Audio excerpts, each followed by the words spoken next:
¿Qué tal? ¿Cómo está? Qué gusto que nos acompaña. Vamos a darle gracias a Dios por este tiempo en el que vamos a desarrollar la segunda clase de nuestro curso La Iglesia Apostólica. Le invito a que me acompañe a hacer esta oración. Señor, en el bendito nombre de Jesús, te agradecemos con todo nuestro corazón, Padre. Tú sabes que en nuestro corazón la gratitud que hay, la más grande, la más fuerte, es el saber que somos tus hijos, Señor. Es el saber que tú nos viste con amor y nos escogiste, Señor, nos llamaste para poder recibir nosotros, guiados por tu Santo Espíritu, la salvación que es en Cristo Jesús. Muchísimas gracias, Señor, por ese regalo tan incomparable, eterno, maravilloso que podemos hoy disfrutar. También, Señor, gracias por la vida que podemos gozar en este momento, en este día, en este sábado, Señor. Y gracias, Padre, por la salud que nos concedes para poder servirte. Humildemente queremos pedirte por aquellos hermanos, aquellos amigos, aquellas familias en donde hay problemas de salud, Señor, que tú seas con ellos. Con ese amor tan grande que les tienes, Señor, que les bendigas, que les fortalezcas, tanto en paciencia, Señor, como en salud. Guíanos en este estudio, Señor, de principio a fin, para que sea de bendición a todos y cada uno de los que formemos parte. Bendice a cada hermano, a cada amigo, a cada familia, a cada hogar que forma parte de este ministerio. Te agradecemos todo esto en el bendito nombre de Cristo Jesús. Amén. Entonces vamos a iniciar ahora sí ya con la clase. Decíamos que el nacimiento de la iglesia es un acontecimiento que, si bien es cierto, se origina en Jerusalén, una ciudad muy pequeña, una zona relativamente pequeña a comparación de otras naciones de ese tiempo, se trató de un evento, de un momento con repercusión de carácter mundial. Vamos leyendo y vamos comentando. Y esto porque por la cantidad de gente que se estuvo congregando en esos días. Recordemos que se estaba celebrando en Jerusalén la fiesta de las semanas. Entonces, mucha gente de visita, aparte de los que de por sí vivían ahí, se congregaron durante un buen periodo y era hermoso, me imagino, ver a tanta gente de varias regiones conviviendo durante toda esa época. Entonces, había un buen conglomerado que presenció la llegada del Espíritu Santo en forma de lenguas de fuego. Eso es lo que estamos ahí explicando en el inciso E. Vamos a explicar un poco esto de la llegada del Espíritu Santo en algunos incisos. El inicio de la iglesia con la llegada del Espíritu Santo fue en un estado ideal. No cabe duda que fue nuestro Señor Jesucristo el que tenía perfectamente programado en su agenda el momento en el que se cumpliría la promesa de la llegada del Espíritu Santo a sus apóstoles, a todas esas personas que estaban congregadas en un aposento, ¿verdad? Obedientes a una instrucción del mismo Jesús. Entonces vamos a ir leyendo estas características del momento ideal en el que llega el Espíritu Santo.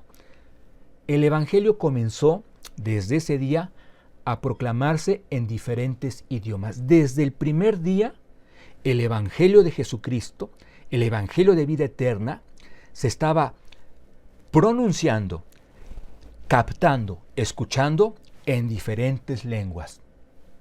No hubo la necesidad de pasar por instituciones lingüísticas. Bendito sea Dios que el Señor preparó a través de su Espíritu Santo el mecanismo para que su palabra, el Evangelio, se pudiera desde ese mismo día oír y escuchar en diferentes lenguas. Desconocemos el número y las lenguas precisas, algunas de ellas seguramente ya ni existen, en las que eso se suscitó. El escuchar el Evangelio de Cristo en diferentes lenguas generó, de hecho, en muchos de los pobladores una reacción de risa. Pensaban que ya estaban en un estado de embriaguez los apóstoles y por eso no se les entendía nada. No era eso. era el poder del Espíritu Santo proclamando el extendimiento del reino a través del Evangelio de Jesucristo en diferentes lenguas. En este escenario hubo 3 tipos de judíos. Hermano y amigo, este es un punto central de nuestra clase. Había 3 tipos de judíos, lo vamos a explicar, y como vamos a ir viendo en clases siguientes, la importancia de este hecho. Teníamos, por ejemplo, a judíos de sangre judía, que aparte de que eran descendientes de judíos, nacieron en territorio judío, en territorio palestino, y crecieron ahí. Estamos hablando de, por ejemplo, el poblano, que nace de padres de Puebla, que nace en Puebla, crece en Puebla y toda su vida ha sido en Puebla. Más o menos estaríamos tratando de ejemplificar ese carácter del primer tipo de judíos que tenemos aquí. Entonces, eran de sangre judía, nacidos en tierras palestinas, judíos por ascendencia, y bueno, también había en ese momento judíos que lo eran por ascendencia. Estamos en esta parte. Aunque por la diáspora, o sea, la dispersión que tuvo que haber, estamos hablando incluso ya de tiempos antiguotestamentarios, habían nacido en el extranjero. Aquí podríamos tal vez tratar de ilustrarlo de esta forma. Una persona que nació de un papá, de una mamá en Puebla, que por motivos de viaje, de trabajo, este bebé nace en la Ciudad de México y crece al menos sus primeros años ahí, en la Ciudad de México. Pero él se identifica como poblano, no solo por sus padres, sino por la educación que de ellos está recibiendo. Entonces, estos, los judíos por ascendencia, por la diáspora habían nacido en el extranjero, y por eso en la Biblia se les conoce como judíos griegos. También se les puede llamar como judíos helenistas. Y tenemos un tercer tipo, los judíos por religión, por adhesión, por adopción religiosa. Es decir, estamos hablando de hombres que abandonaron el paganismo, no eran judíos ni de sangre, o sea, no eran de nacimiento, no habían ni siquiera crecido en Judea, en Jerusalén, pero conocieron del judaísmo, abandonaron el paganismo y se adhieren a la religión judía. Entonces, tenemos que en ese escenario en el que llega el Espíritu Santo había 3 tipos de judíos. El judío por nacimiento y por ascendencia y nacimiento, el judío por ascendencia, aunque había nacido en otra parte, y el judío que lo era por el contexto religioso. No era de ascendencia judía, no nació en territorio judío, pero se enamora, si me permite la expresión, se adhiere, abraza al judaísmo. Y entonces estos 3 tipos de judíos eran los que estaban en todo este entorno del que estamos hablando en Hechos capítulo 2. Estamos viendo que nuestro Señor Jesucristo, cumpliendo a su promesa, envía a su Santo Espíritu, viene el Espíritu Santo a morar entre nosotros, entre los creyentes, en la salvación que está en Cristo Jesús. Se empieza a dar a conocer el Evangelio en diferentes idiomas, pero de inmediato surge un obstáculo. Ese es el punto. De inmediato surge un obstáculo. Aquí lo estamos subrayando. Aunque la iglesia, voy leyendo, inicia con judíos, lo cual era obvio, incluso así estuvo prescrito por Jesús, que dijo: me seréis testigos ¿en dónde? En Jerusalén, Judea, Samaria, todo esto representando círculos concéntricos que cada vez serían más grandes. Jerusalén, después Judea, después Samaria, la ciudad de Puebla, el estado de Puebla, México.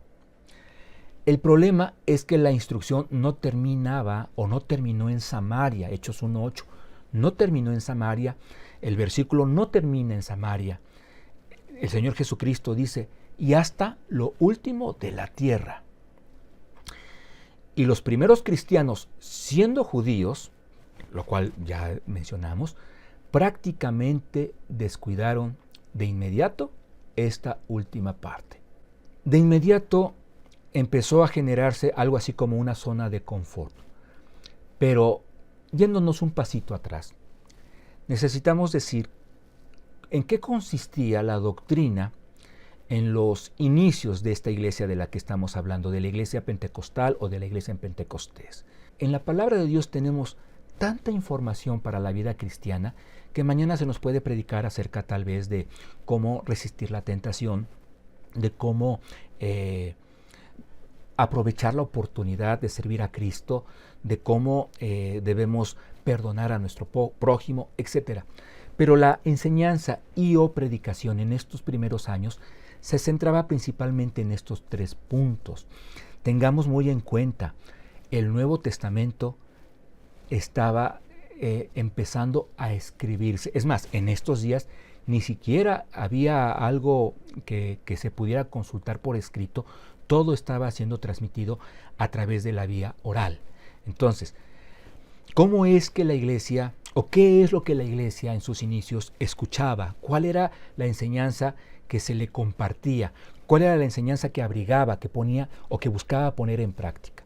Tenemos ahí 3 puntos. La enseñanza central en la iglesia primitiva, vamos a decir así, esta podría ser una pregunta de examen, ¿en qué consistía? Bueno, 1, que Jesús es el Mesías prometido en el Antiguo Testamento. Gran parte de la predicación, si usted lo recuerda, si usted ubica, de hecho, en el capítulo 2 de los Hechos, en el primer sermón que expone el apóstol Pedro, ya ungido por el Espíritu Santo, esencialmente así es como inicia su predicación, apuntando a Jesús como el Mesías que había sido prometido por miles de años, como el ungido de Jehová, como el Mesías para la salvación del pueblo de Israel. Otro punto que se desarrollaba en la enseñanza, predicación a esta iglesia inicial era la resurrección de Jesús.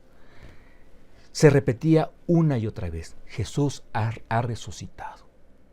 Aquel hombre que estaba en una cruz, sangrando, muriendo, era el Mesías prometido en el Antiguo Testamento, sí, pero más aún, resucitó.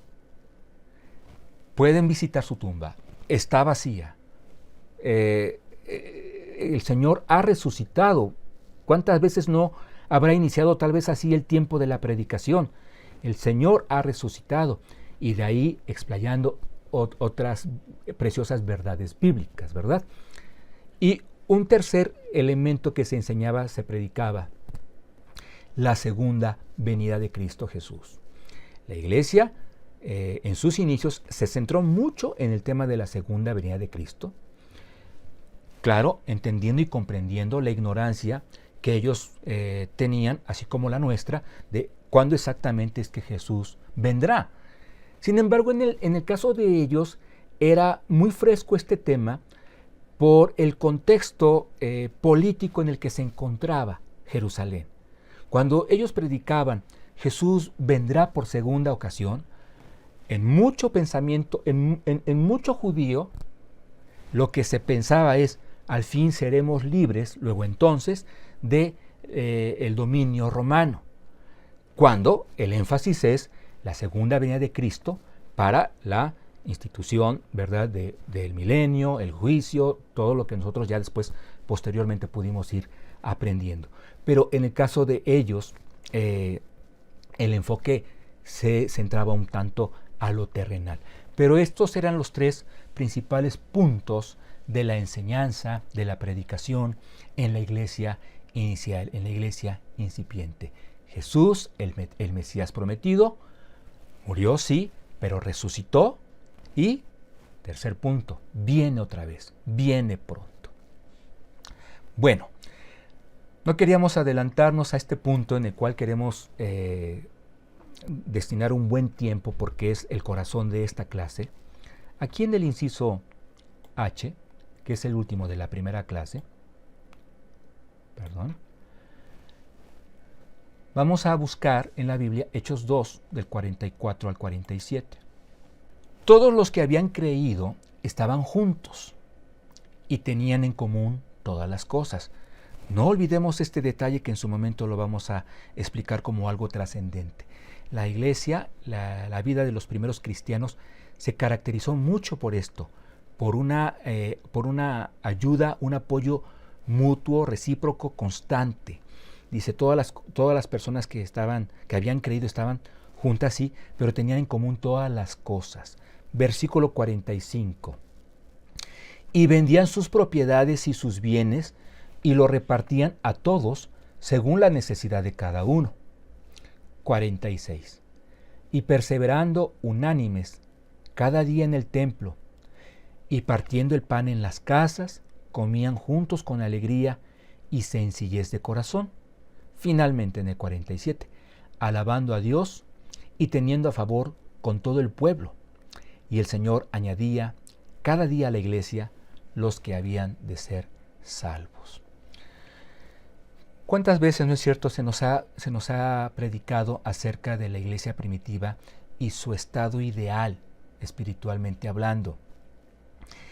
Y nosotros debemos, siendo sinceros, tratar de recalcar que en esta bonanza que podemos nosotros apreciar al leer estos pasajes, el diablo no estaba contento, no estaba tranquilo, y empezó a trabajar en algo que podíamos catalogar esencialmente como bueno para convertirlo en un obstáculo. No me quería adelantar, pero este es el punto central de la clase. ¿Qué pero podríamos nosotros poner a esta forma de vida? La doctrina pura, transmitida de manera directa desde los mismos apóstoles. ¿Qué más podíamos pedir, verdad? En cuestión de una enseñanza de la palabra de Dios, del mensaje de Dios, escuchar directamente de los labios de Pedro lo que escuchó de Jesucristo. Al menos de mi parte, no sé usted, me hubiera encantado invertir horas para platicar con Pedro. No sé cuántas cosas le hubiera yo invitado para comer, para poder escuchar qué fue lo que Jesús le dijo cuando tal situación, cuando tal milagro. En fin, la iglesia podía disfrutar de esto. Aparte la comunión, aquí no se está hablando, al menos todavía, de celos, de contiendas, de envidias. En fin, era un momento maravilloso en el que incluso, dice el versículo 47, la palabra de Dios se seguía extendiendo y se seguía añadiendo todos los que habían de ser salvos. Tan solo estamos hablando de más de 3,000 personas que, escuchando la predicación de Pedro, redarguidos por el poder del Espíritu Santo, entregaron su vida a Jesucristo, le proclamaron Rey y Señor de sus vidas. En fin, momentos maravillosos. Pero si usted se acuerda, decíamos, aquí había algo peligroso y de hecho era como una especie de bomba de tiempo que después detonó. Y vamos a irlo comentando. Pero esta era una situación que cualquiera, en el buen sentido de la palabra, ¿verdad?, envidiaría, que no quisiéramos, ¿verdad?, de la coinonía que tenemos en las diferentes congregaciones de la Iglesia de Jesucristo, que no quisiera vivir esto, ¿verdad? Pero había una situación problemática, por mucho que no se notara. Vamos a leer este párrafo y nos pasamos a la lección número 2, si me lo permite. Su vida cotidiana estaba llena de bendiciones, pero, primer problema, el primer obstáculo del que hablábamos, carecían de celo misionero.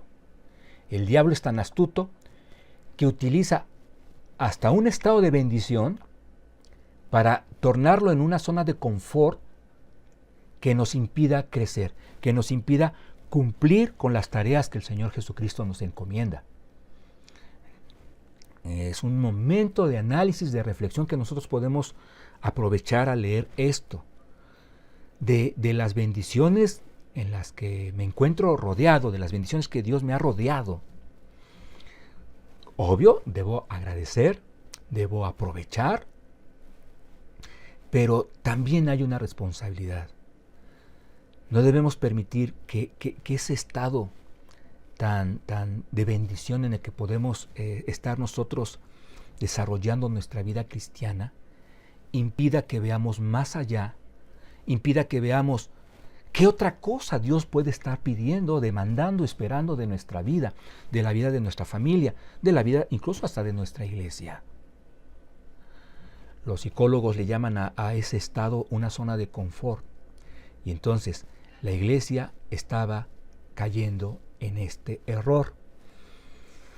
Algunos autores consideran que el judío ya cristiano, ya habiéndose convertido a Cristo, entendía la gran comisión de la siguiente manera. Sí, el Señor me ha pedido que sea testigo de su palabra, de su perdón, de su evangelio en Jerusalén. Bueno, aquí estoy. En Judea, bueno, ahí tengo a mi vecino. En Samaria, bueno, ahí tengo a los que no me caen muy bien, pero de todas formas llevan mi sangre. Pero este último factor, el de hasta lo último de la tierra, ¿cómo es que lo comprendían ellos? Que no se sentían incómodos al estar concentrados en esta parte sin ni siquiera reflexionar y mirar hacia el horizonte. ¿Recordarán que también Jesús antes de ascender nos habló de lo último de la tierra? Sí, ¿cómo lo vamos a aplicar? Vamos a hacer algunos comités para pensar cómo podemos emprender algunos viajes. No, nada de eso. La idea era, puesto que ya lo habían visto en los judíos de la diáspora, el mismo comportamiento, la idea era, algún día el jalisciense, el peruano, el turco, algún día se adhirán al judaísmo. No entendemos cómo ni cuándo, pero ya siendo judíos, ya habiendo adoptado la religión judía, es que les vamos a poder explicar esto de Jesús como el Mesías, como el Salvador, y entonces ellos podrán convertirse a Cristo. Es decir, anteponían una escala en el proceso de la salvación. Te haces judío, qué hermoso para ti, lo mejor que puedes aspirar, y te vamos a hablar de la salvación que es en Cristo Jesús. Entonces, ese no era el plan de nuestro Señor. Ese no era el plan de nuestro Señor. El Señor tenía en su plan alcanzarle a usted y a mí, bueno, yo me dirijo a usted entendiendo que no es judío, si lo es, estamos hablando de una cosa completamente diferente, pero el plan de Jesucristo era alcanzarle a usted y a mí, con todo y que naciéramos en el Estado de México, en Yucatán, en donde fuera. Iba yo a decir Zacazonapan, pero como se iba a poder tal vez entender como algo de broma, pero no, sí lo quiero mencionar, porque es una población muy pequeña, como la que mencionaba este personaje de Michoacán. Hay poblaciones que no creemos que existan, que pensamos que son de broma. Pues no, sí están, sí forman parte del mapa de la geografía mundial, pero están en un lugar recóndito. Sí, pero tal vez al ojo del hombre, no al de Dios. Y cuando Dios dijo hasta lo último de la tierra, es porque pensó en usted y en mí, que tal vez hubiéramos nacido en un lugar así, de despoblado, de alejado, de incomunicado, pero el Señor Jesucristo, en su corazón, desde un principio, tenía ese plan. Ustedes tendrán que extender el Evangelio hasta esas partes, porque hasta de esas lenguas, por la eternidad, se me estará rindiendo honra y gloria. Entonces, el Señor tenía que hacer algo para simbrar a sus hijos de esta zona de confort. Hubo un temblor, la Biblia lo registra, cuando llegó el Espíritu Santo. Pero ahora el Señor Jesucristo tuvo que generar otro tipo de temblor, de terremoto, otro tipo de movimiento no visible, más de carácter espiritual que humano, para que se cumpliera su palabra, puesto que el Señor es fiel. Entonces, por eso yo le decía desde la primera clase, la historia de la iglesia es apasionante si desde un principio entendemos que atrás de ella está Cristo Jesús, guiándola, sustentándola, fortaleciéndola, animándola. ¿Por qué? Porque la iglesia de Jesucristo tiene a un enemigo número uno, y que usted y yo conocemos y que ha estado activo desde el principio, desde que la iglesia se formó. Entonces, por eso es que, ¿verdad?, viene una situación de persecución más adelante. Jesús saca a la iglesia naciente de su zona de confort. Vamos leyendo, vamos comentando. Todo inicia de un problema que se originó a partir de una buena acción. La iglesia compartía sus bienes, usted y yo lo leímos, para ayudar a los pobres. Pero en la administración de estos recursos se descuidaba a los judíos helenistas, ubicamos el segundo grupo, en especial a sus viudas. No olvidemos que ellos vivían ya en otra parte, o sea, terminada la festividad tenían que regresar, pero ya existía un vínculo espiritual entre los dos tipos de judíos, porque los dos habían reconocido en Jesucristo a Señor y Salvador de sus vidas. Pero entonces, en este querer cumplir con el mandato divino de ver los unos por los otros, empezó a haber problemas de administración. Se estaba descuidando a los cristianos que vivían más allá de tierra palestina. Entonces, vea lo contrastante de esto. Una bendición se puede tornar en una zona de confort y se trata de una situación riesgosa, peligrosa para nuestro crecimiento espiritual. Pero por otra parte, un problema, en este caso empezaba a haber ya algunas murmuraciones, oye, es que a los cristianos de allá no les está llegando nada de comida, no les están llegando las despensas, se están quedando nada más aquí en Judea. Como un problema en las manos de Dios resulta algo contrario, es decir, empieza a tornarse en una bendición. Claro, eso no lo hubieran dicho los primeros cristianos, ¿verdad? Que estaban ahí ya discutiendo un poco esta situación. Dice aquí en el inciso J, entonces la iglesia selecciona a 7 varones a manera de comité para la resolución de este conflicto. De estos 7 hombres destacan 2. ¿Quiénes son ellos 2? Esteban y Felipe, ambos con un corazón misionero. Esto lo relata Hechos 6. Vamos a leer solamente la primera parte. En aquellos días, como creciera el número de los discípulos, hubo murmuración de los griegos contra los hebreos. Estamos hablando de judíos. Los creyentes que estaban fuera de lo que es Jerusalén, Judea, Samaria, y de los que estaban dentro de este territorio. Cuando se dice griegos y hebreos, no está hablando literalmente de la raza hebrea y del pueblo gentil, sino de los cristianos que podían ser clasificados como lo vimos al principio de la clase. ¿Cuál era el motivo de la discusión? De que las viudas de aquellos, de los griegos, de los cristianos helenistas, judíos helenistas, eran desatendidas en la distribución diaria. Entonces los 12 convocaron a la multitud de los discípulos y dijeron, no es justo que nosotros dejemos la palabra de Dios para servir a las mesas. Se está refiriendo para estar involucrados en la administración de los recursos. Buscad, pues, hermanos, de entre vosotros, a 7 varones de buen testimonio, llenos del Espíritu Santo y de sabiduría, a quienes encarguemos de este trabajo. Un trabajo que tenía que ver con el rebasar fronteras. Esto es lo importante. Ya se empezaba a trabajar, la iglesia no lo entendía así, pero Cristo sí. Se empezaba a trabajar en la iglesia y a través de la iglesia con miras a que la palabra fuera extendida más allá. Tenemos, inciso K, Esteban fue un hombre consagrado a Dios, pero esto, como comúnmente sucede, generó envidia, en especial en los de la sinagoga de los libertos, que tenía una sinagoga en Jerusalén.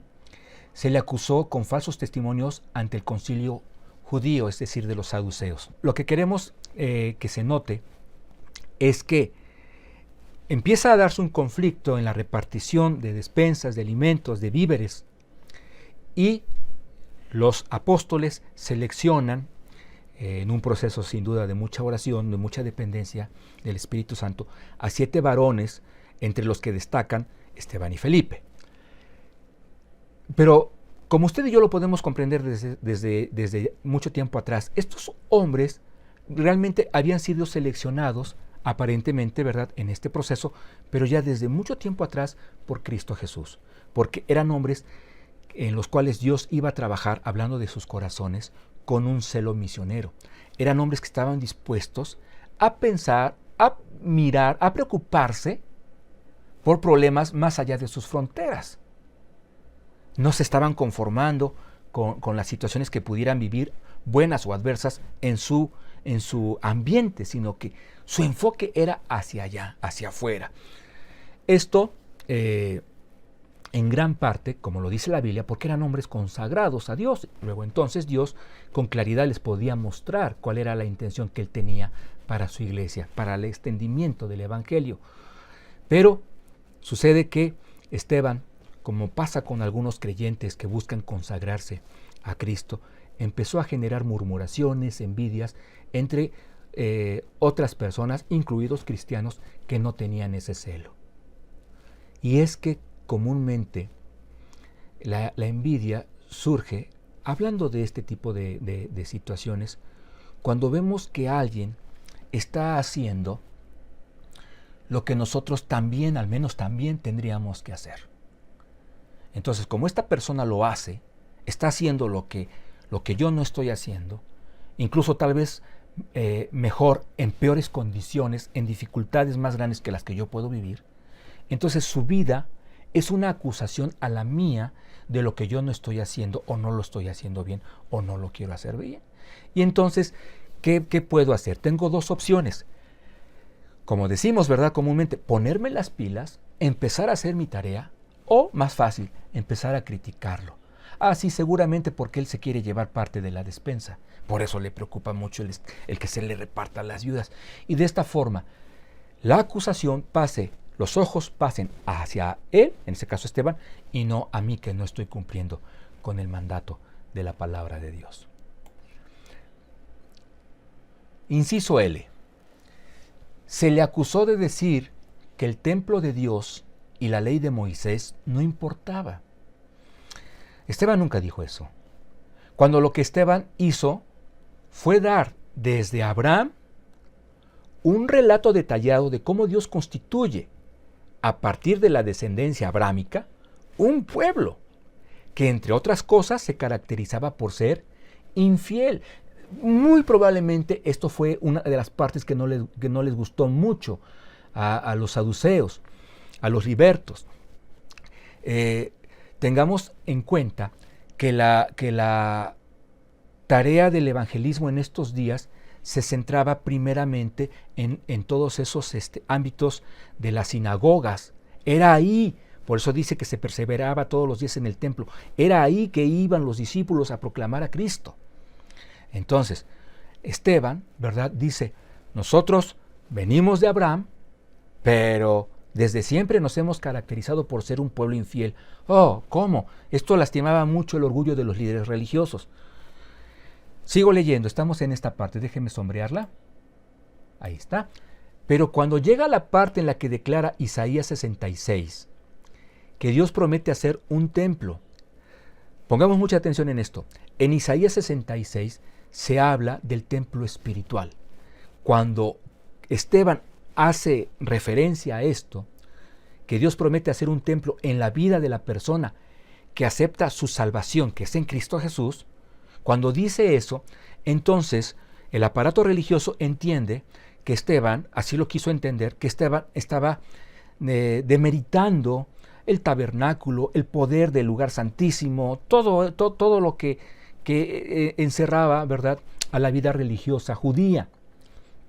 Cuando dice que el templo físico no puede contener a Dios, ahí es donde ya no soportan y lo condenan a muerte. En este liderazgo, en el liderazgo de este movimiento condenatorio en contra de Esteban, tenemos a Saulo de Tarso. ¿Qué podemos resumir de esta lección? Que llega el Espíritu Santo, los primeros creyentes empiezan a disfrutar de una vida espiritual inimaginable antes para ellos, pero eso desarrolla o fortalece en sus vidas un estado de bonanza del cual no quieren salir. Dios utiliza nuestro Señor Jesucristo, para ser más concretos, una situación problemática en la repartición de los bienes para que se empiece a mirar hacia allá, más allá de las fronteras. En ese proceso se eligen a siervos que estarán al frente de esa tarea, entre ellos Esteban, pero si hemos de hablar de la persecución que experimenta la Iglesia de Jesucristo desde un principio, y como lo podemos ver, es de los mismos judíos incluso. Entonces, estos conflictos sí generaron sangre, sí generaron lágrimas, sí generaron gritos de dolor, pero eran parte del plan de Dios para que el Evangelio pudiera llegar hasta cada uno de nosotros. Y esa es una tarea que de hecho todavía está vigente y la Iglesia lo debe tener presente en su corazón. Hay muchos lugares en los que el Evangelio aún no ha llegado, al menos no con tanta claridad, no con tanta libertad, no con tanta precisión. No podemos hablar mucho de esto en esta plataforma, pero sí usted seguro comprende de que la tarea está todavía a medias. Falta mucho todavía por recorrer. Hermano, muchísimas gracias, hermano y amigo, muchísimas gracias por su participación en esta clase, haya sido en este momento o vaya a ser más adelante. Le agradecemos de todo corazón y vamos a orar para concluir con esta lección. Señor, te damos gracias por este tiempo que hemos podido aprovechar para reflexionar en tu palabra sobre cómo iniciaste tu iglesia, sobre cómo se empezaron a forjar, Señor, en algunos corazones, como el de Esteban, el deseo de cumplir tu palabra, es decir, tu mandamiento de proclamar el Evangelio hasta lo último de la tierra. Gracias al cumplimiento de hombres como ellos, Señor, a los cuales tú elegiste, el Evangelio llegó a lugares como el nuestro. Bendito seas por ello, Señor. Te pedimos sigas dirigiendo y bendiciendo este curso, esta materia. En el nombre de Jesús te lo pedimos. Amén. Que el Señor le bendiga ricamente. Muchísimas gracias por su tiempo.